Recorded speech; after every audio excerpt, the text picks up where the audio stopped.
Assalamualaikum warahmatullahi wabarakatuh. Kami di sini ingin mempresentasikan tentang reproduksi organ pada perempuan. Baik, pembahasan yang pertama akan dibawakan oleh Hakimah. Fungsi sistem reproduksi wanita dirancang untuk menghasilkan sel telur atau disebut ovum. Sistem reproduksi akan mengangkut sel telur ke tempat pembuahan yang biasanya terjadi di saluran puba. Sel telur yang sudah dibuahi akan menuju ke dinding rahim membentuk janin. Sel telur yang sudah dibuahi akan menuju ke dinding rahim membentuk janin. Proses ini merupakan tahap awal kehamilan.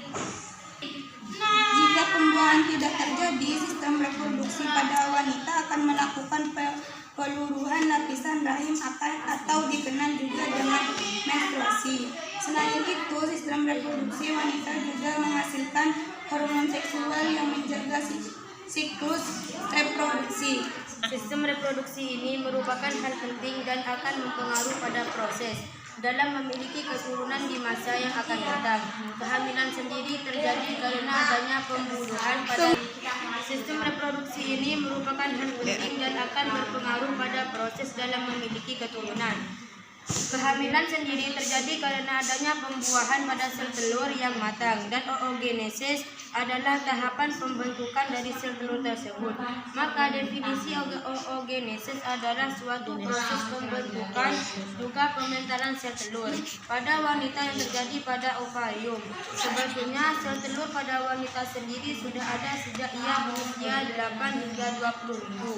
Ia berada dalam kandungan, dan ovarium yang ada pada embrio memiliki sekitar 600.000 sel oogonium atau sel induk telur. Pembahasan yang ketiga akan dibawakan oleh Viviana Ulfa.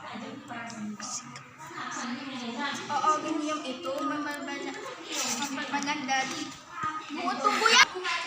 Pembahasan yang ketiga akan dibawakan oleh Viviana Ulfa. Oogonium itu memperbanyak diri dengan cara mitosis atau membelah diri sampai jumlahnya sekitar 7 juta oosit polimer. Namun, jumlah tersebut akan terus berkurang seiring waktu hingga janin lahir. Oosit merupakan sel telur belum matang, nantinya akan berkembang dan matang di lapisan luar ovarium.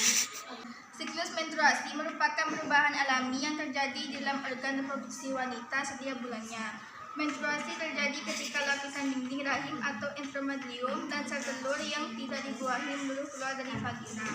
Baik, pembahasan yang keempat yang akan dibawakan oleh Halimatus Sa'di. Hormon estrogen. Hormon yang diproduksi di ovarium ini memiliki peran yang begitu penting, terutama dalam proses ovulasi. Tak hanya itu, hormon estrogen juga berperan dalam perubahan tubuh remaja pada masa pubertas dan terlibat dalam pembentukan kembali lapisan rahim setelah periode menstruasi. 2. Hormon progesteron. Hormon progesteron bekerja sama dengan estrogen berperan dalam menjaga siklus reproduksi dan menjaga kehamilan. Hormon ini juga diproduksi di ovarium dan berperan dalam penebalan dinding rahim. Pembahasan yang kelima yang akan dibawakan oleh Yudhisi. 3. Hormon perangsang folikel. Hormon ini berfungsi untuk mematangkan sel telur di dalam ovarium hingga siap untuk dilepaskan. Hormon FSH diproduksi di sel kelenjar pituitari yang terletak di bagian bawah otak. 4. Hormon tiroid. Serupa dengan hormon FSH, hormon tiroid ini juga diproduksi di kelenjar pituitari yang berfungsi untuk merangsang ovarium dalam proses pelepasan sel telur. 5. Hormon pelepas gonadotropin. Hormon pelepasan gonadotropin merupakan hormon yang diproduksi di otak. Baik, cukup sekian presentasi dari saya. Kurang lebihnya mohon maaf. Assalamualaikum warahmatullahi wabarakatuh.